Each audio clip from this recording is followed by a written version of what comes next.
ജ്ഞാനികളെന്ന് പറഞ്ഞുകൊണ്ട് അവർ മൂഢരായിപ്പോയി. എന്ന് പറഞ്ഞാൽ എന്താ? എനിക്കെല്ലാം അറിയാം, എന്നെ ആരും പഠിപ്പിക്കണ്ടെന്നൊരു ധാരണ മനുഷ്യൻ്റെ അകത്ത് കയറി. ഇന്നും നമ്മുടെ മനുഷ്യരങ്ങനല്ലേ? എന്നെ ഇതൊന്നും പഠിപ്പിക്കാൻ വരണ്ടെന്നാ പറയുന്നത്. മനുഷ്യൻ്റെ ഒരു പൊതു സ്വഭാവം അങ്ങനെയാണ്. അവനെ കൊണ്ടാകുന്നതെല്ലാം കഴിഞ്ഞ് ഒക്കത്തില്ലേ മാത്രമേ അവൻ ആരെ ആശ്രയിക്കുള്ളൂ? ദൈവത്തെ ആശ്രയിക്കുള്ളൂ.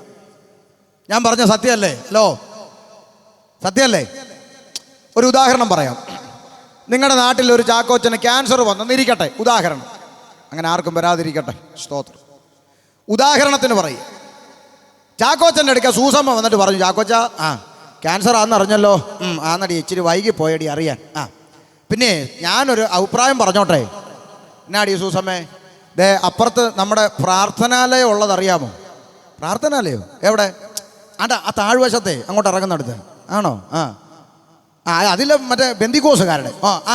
അതിനെന്നാ അവിടെ 21 ദിവസത്തെ ഉപവാസ പ്രാർത്ഥന നടക്കുക. ഒത്തിരി ദൈവദാസന്മാർ വന്ന് രോഗികൾക്കൊക്കെ വേണ്ടി പ്രാർത്ഥിക്കുന്നുണ്ടെന്നാണ് കേട്ടെ. ചാക്കോച്ചൻ ഒന്ന് അങ്ങോട്ട് പോയാൽ ദൈവം സൗഖ്യമാക്കിയാലോ എന്നൊരു ചിന്ത.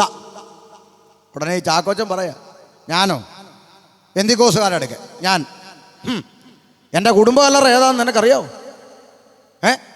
കുടുംബ പള്ളി ഏതാണെന്ന് നിനക്കറിയാവോ? 5 അച്ഛന്മാരുള്ള കുടുംബം, കന്യാസ്ത്രീമാർ വേറെ. ബന്ദിക്കോസി തുള്ളാൻ ഞാൻ അതിനേക്കാൾ നല്ലത് ക്യാൻസർ വന്ന് ചാകുന്നതെന്ന്. മനുഷ്യൻ്റെ സ്വഭാവം ഞാൻ പറയുക. ഉടനെ സൂസമ്മ പറഞ്ഞു, ഒന്ന് ആട്ടെ ചാക്കോച്ച, ശരിയെന്ന് പറഞ്ഞു.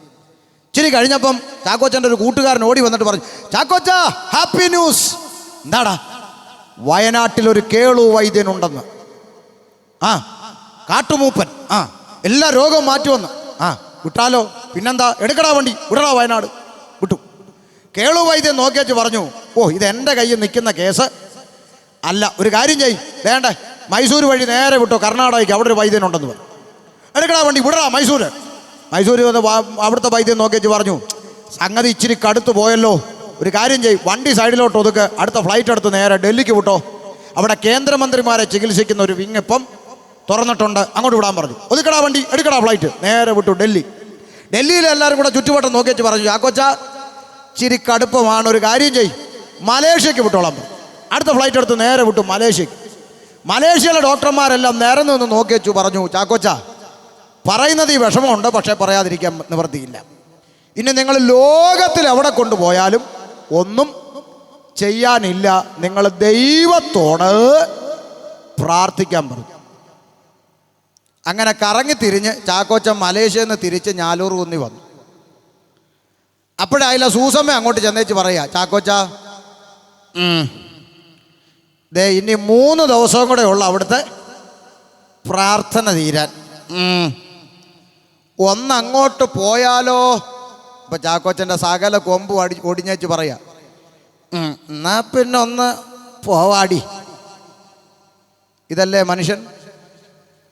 ഇതല്ലേ മനുഷ്യൻ? ആരോഗ്യത്തോടിരിക്കുമ്പോൾ സ്വർഗത്തിലെ ദൈവം വിളിക്കുക, ദൈവത്തിങ്കലേക്ക് വാ, വരികയില്ല. കണ്ണും കരലും കിഡ്നി അടിച്ചു പോയി IC യൂണിറ്റിൽ കിടക്കുമ്പോഴാണ് പാസ്റ്റർ പ്രാർത്ഥിക്കട്ടെ പാസ്റ്റർ. എന്തിനാടാ കണ്ണും കരലും കിഡ്നി അടിച്ചു പോയിട്ട് അറിയാൻ നിൽക്കുന്നത്? നീ ആരോഗ്യത്തോടിരിക്കുമ്പോൾ ദൈവം വിളിക്കുമല്ലേ, ദൈവത്തിങ്കലേക്ക് വാ. ആമേൻ. മനസ്സിലായോ? ഈ യാഥാർത്ഥ്യം ചില മനുഷ്യർക്ക് തലേ കയറുകയില്ല. എനിക്കെല്ലാം അറിയാവുന്ന ഭാവമാ. എന്തറിയാം? നാളൊരുത്തൻ പറഞ്ഞു, എനിക്ക് എല്ലാം ഇതൊക്കെ നിങ്ങൾ ഈ പറയുന്ന സകല കാര്യങ്ങളും ഇതൊക്കെ എനിക്കറിയാം എന്നൊരു പാസ്റ്റർ, ഒരു പാവപ്പെട്ട അപ്പച്ചനാ സുവിശേഷം പറഞ്ഞു ചെന്നപ്പോൾ ഈ പുള്ളി പറയാം, നിങ്ങളെവിടെ ഇരി, നിങ്ങൾക്കറിയാത്തത് ഞാൻ പറഞ്ഞു തരാം. ഉടനെ ഈ അപ്പച്ചൻ പാസ്റ്റർ പറഞ്ഞു, സാറ് മഹാനായ മനുഷ്യനാണെന്ന് എനിക്ക് മനസ്സിലായി, ഞാനങ്ങ് പൊക്കോട്ടെന്ന് പറഞ്ഞു. പിന്നെ അല്ല, എന്നെ പഠിപ്പിക്കാൻ വന്നേക്കുന്നു, എനിക്ക് ഇച്ചിരി വെള്ളം തരുമോ കുടിക്കാൻ? ഇച്ചിരി വെള്ളം കുടിക്കേണ്ടി വരും ഉപദേശി എന്ന് പറഞ്ഞു. വെള്ളം തരാമെന്ന് പറഞ്ഞു. 1 ഗ്ലാസ് വെള്ളം കൊണ്ടങ്ങോട്ട് കൊടുത്തു. ഉടനെ ഈ പാവപ്പെട്ട ഉപദേശി ചോദിച്ചു, സാറിനെല്ലാം അറിയാവുന്ന എനിക്ക് മനസ്സിലായി, എനിക്കറിയാത്തൊരു കാര്യം സാറ് പറഞ്ഞു തരാമെന്നും പറഞ്ഞു. പറഞ്ഞു, പിന്നെന്താ, ഞാൻ പറഞ്ഞു തരാമെന്ന് പറഞ്ഞു. എന്നാ സാറേ ഈ വെള്ളത്തിൻ്റെ കളർ എന്തുവാന്ന് ചോദിച്ചു. പേര് പച്ചവെള്ളമെന്നാ, പക്ഷേ പച്ചയാണോ കളറ്? അല്ല. എന്നാൽ പിന്നെ വെള്ളയാണോ? അതുമല്ല. പിന്നെ എന്നാ ഈ വെള്ളത്തിൻ്റെ കളറ്? പുള്ളി അവിടെ ഇരുന്ന് ആകെപ്പാട് അത് പിന്നെ വെള്ളത്തിൻ്റെ കളറ്.